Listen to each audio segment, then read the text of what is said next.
पाकिस्तान की सियासत में आईनी तरामीम हमेशा ताकत के तवाज़ुन और वफाकी ढांचे के मुस्तकबिल का तयन करती रही हैं। 27वीं आईनी तरमीम का मुजव्वज़ा खाका भी इसी सिलसिले की एक ताज़ा कड़ी है, जिससे सियासी दर्जा हरारत मज़ीद बढ़ने का इम्कान है।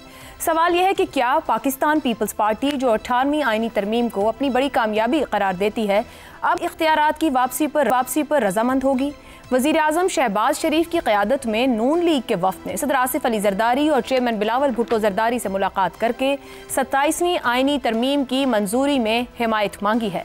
बिलावल भुट्टो ज़रदारी के मुताबिक मुजव्वज़ा तरमीम में आईनी अदालत का क़याम, एग्जीक्यूटिव मजिस्ट्रेट्स की बहाली, जजेस के तबादले का इख्तियार, NFC में सूबाई हिस्से के तहफ़्फ़ुज़ का खात्मा, तालीम और आबादी की मनसूबाबंदी के इख्तियारात की वफाक को वापसी और इलेक्शन कमीशन की तकर्रुरी से मुतालिक ताअत्तुल का खात्मा जैसे निकात शामिल हैं।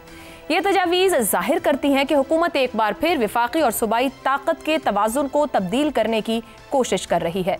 पीपल्स पार्टी के लिए ये सूरत हाल एक मुश्किल सियासी इम्तिहान बन सकती है। 18वीं तरमीम ना सिर्फ पार्टी का बड़ा आईनी कारनामा माना जाता है, बल्कि सिंध में उसकी सियासी असास भी इसी बयानिए पर खड़ी है कि सूबों को अपने वसाइल और फैसलों का हक हासिल होना चाहिए। अगर पीपल्स पार्टी इन तरमीम की हिमायत करती है, जिनमें तालीम, आबादी की मनसूबाबंदी और NFC हिस्से जैसे इख्तियारात वापस वफाक को दिए जा रहे हैं, तो क्या ये उसकी सियासी साख के लिए एक बड़ा धचका होगा, खुसूसन सिंध में जहां उसकी ताकत का मरकज है। यह भी हकीकत है कि पीपल्स पार्टी इस वक्त वफाकी सियासत में एक तवाज़ुन कायम रखना चाहती है। सदर आसिफ अली ज़रदारी का किरदार हुकूमत के इस्तेहकाम में कलीदी समझा जाता है और पार्टी वफाक के साथ टकराव से गुरेज की पॉलिसी पर अमल कर रही है। लेकिन बिलावल भुट्टो ज़रदारी की हालिया सियासी पोजिशनिंग, जिसमें वो बारहा इख्तियारात की मरकजियत पर तनकीद करते नजर आते हैं, इस बात का इशारा देती है कि पार्टी के अंदर भी इस तरमीम पर इख्तिलाफ़े राय मौजूद है।